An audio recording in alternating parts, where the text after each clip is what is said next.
Iwasan ang ingay at mga kalokohan habang nagtatalaya. Tama po, dapat po hindi po tayo gumagawa ng hindi po kinakailangan ng mga ingay. Kagaya na lamang po ng pakikipagdaldalan sa mga katabi kung hindi kinakailangan ang pinag-uusapan. Naiintindihan po ba? Opo! At ang panghuli, Tumulong at makiisa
Base sa mga larawan, ano kaya ang ating tatalakayin ngayon?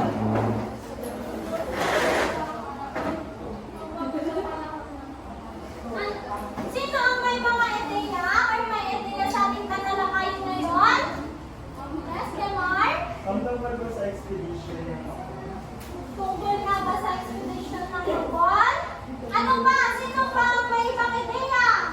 Yes, Vince? Pananakop ng mga hapon. Ayan! Ang ating tatalakayin ay patungkol sa pananakop ng mga Hapon. At nandito ang ating mga layunin. Tama po ang inyong mga sinabi. Ang expedition po ay ang salitang Ingles ng pananakop, kaya po tama po ang mga kasagutan. Pagkatapos ng ating aralin, kayo ay inaasahan na magbasa po.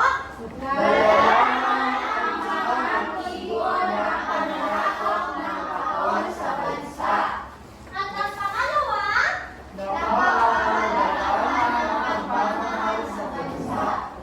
at ang panghuli, nakakagawa ng isang larawan o simbolo ng mga kulibon ng pananakop. Ay, Tatanong ko kanina mga bata, ano nga ulit ang ating pag-aaralan? Patungkol po sa pananakop ng mga hapon. Tama po. Ngayon, naroon kaming inihandang isang kwento. At ang pamagat nito ay ang Hamon at ang Pananakop sa Silangang Asya. Po. Ngayon, pakibasa po.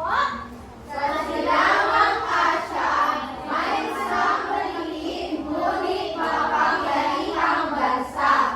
Ang Hapon na dating pangalang Nippon ay tinawag sa kasaysayang Land of the Rising Sun.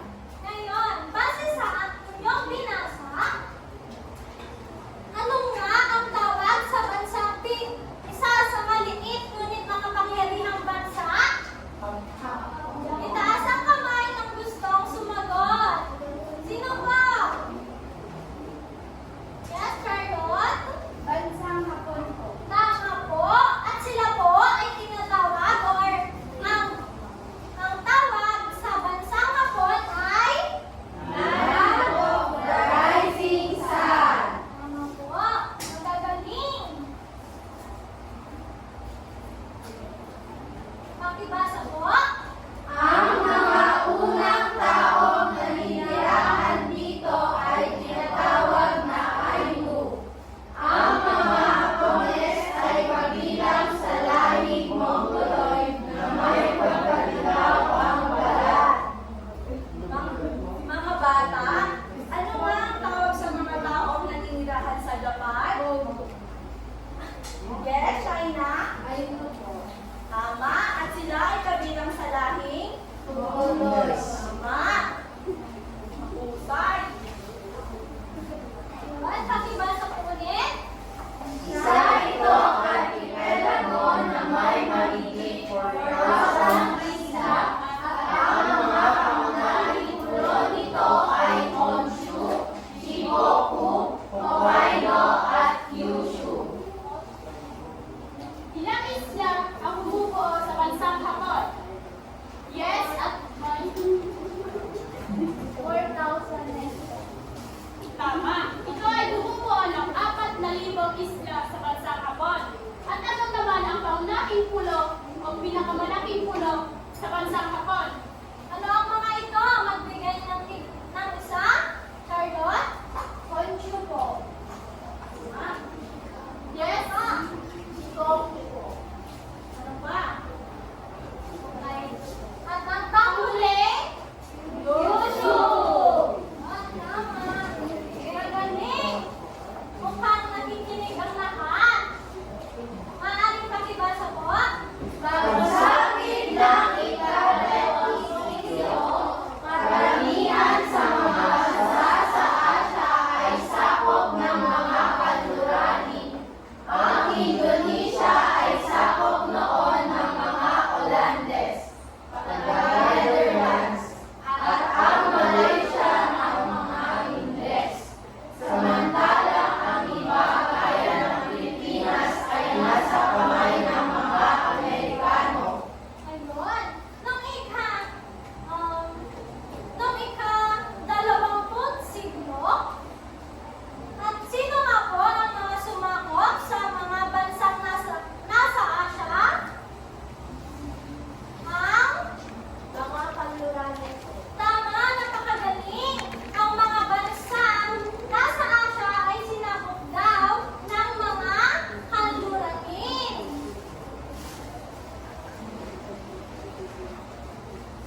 Noong 1941. Tama. Napakagaling. Ngayon, dito naman tayo sa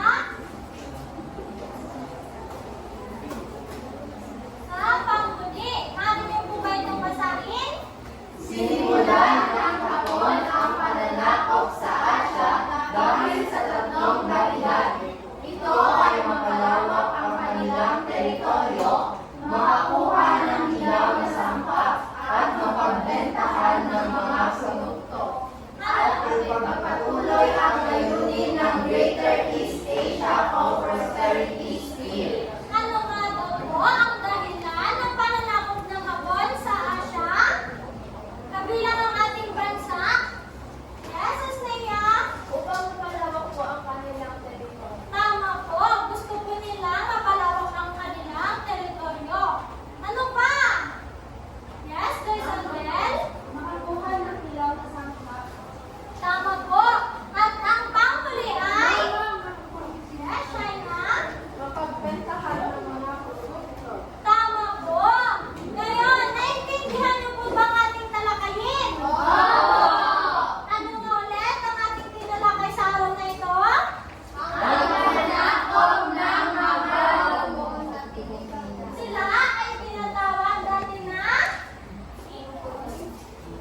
mga ginawa.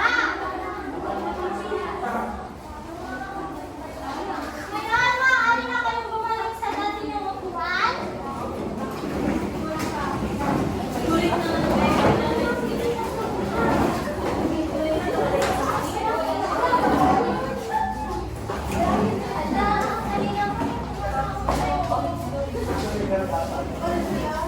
Maayos na po bang lahat? Ngayon, upang maiba naman, magsisimula ang magrepresenta sa grupong ikatlo. Maaari na po kayo pumunta sa harap at isagawa ang inyong gawain.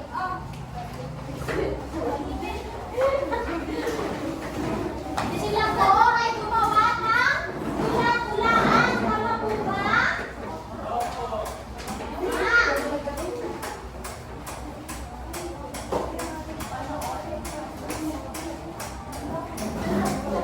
Ngayon, panoorin natin ang ginawa ng ikatlong grupo. Nakahanda na ba kayo? Ang inyong ulan-ulaan ay magsisimula na. Kailangan natin ng malawak na teritoryo para lumakas tayo. Kailangan natin sakupin ang Pilipinas.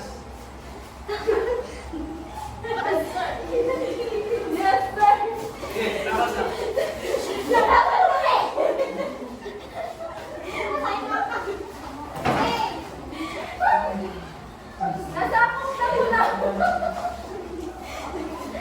Maayos. Thank you! Ang ipinakita nila ay ang digmaan or worldwide ano po. Digmaan ko ang ipinakita nila. Ang digmaan ay naka-apekto sa mga Pilipino. Dahil po, kung may digmaan, darong natatakot. At yun ang naging epekto ng naging epekto sa mga Pilipino. Ngayon, ang unang grupo. Maaari nyo lang magsisinta sa harapan. Maaari na kayo pumunta sa harapan.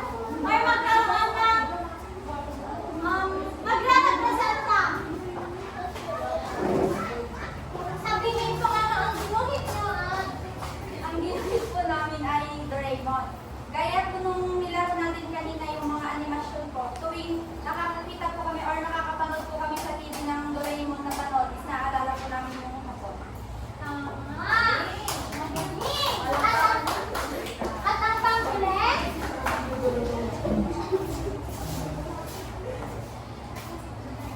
Ang mga nalista po namin dahilan kung bakit sinakop ng mga Hapones yung bansang Pilipinas ay para mapalawak pa ang kanilang teritoryo at makakuha ng mga hilaw na kasangkapan. But at isa pa ay mas mapatayo at maging makapangyarihan ang bansa sa Asia. Tama po. Ang inyo pong ginawa ay napakahusay, napakagaling. Bigyan nyo nga pong balakpak ang inyong mga sarili. Ayan. Dahil, ngayon, susukatin naman natin ang inyong individual na kakayahan. Meron kaming inihanda salasagutan na inyong sasagutan. Maaari nyo makikita ito.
epekto sa pang-araw-araw na buhay natin ang pagsapot ng mga Hapon sa Asia sa kabilang ng ating bansa ay nagkaroon po tayo ng mga bagong experience kung paano ang mga mas maayos na pagkahanap buhay, ganun, kung paano ang mas maayos na pakikipagkalakalan sa iba't ibang mga bansa at ang pagpapatakbo ng government. Ayun, napakadali. Bigyan din natin ng palakpak si Jenmar. Ayun. Ngayon, at ang panghuli. Ngayon naman, susukatin ang inyong buong kaalaman. Kumuha ng kahit anong papel at isulat ang letrang T kung ang sagot ay tama at ito man kung mali. Ang tamang mali po. Isusulat lamang po ang letrang M at letrang D. Naintindihan po ba? Natapos niyo na ba ang inyong mga gawain? Ngayon, atin na itong sasagutan. Pakibasa nga po ang una. Ang Bansang Hapon ay isa sa pinakamalaking kontinente sa silangang Asya. Tama, mali? mali. Mali po. At ang pangalawa, Apat na Pinakamalaking pulo nito ay ang Haiku, Naruto, Honshu at Sakuragi. tama po ba o mali? Mali! Ayan, sino ang mga nakakuha ng tamang sagot? Ayan, magaling. At dahil naunawaan niyo ng lubos ang ating talakayan, hindi na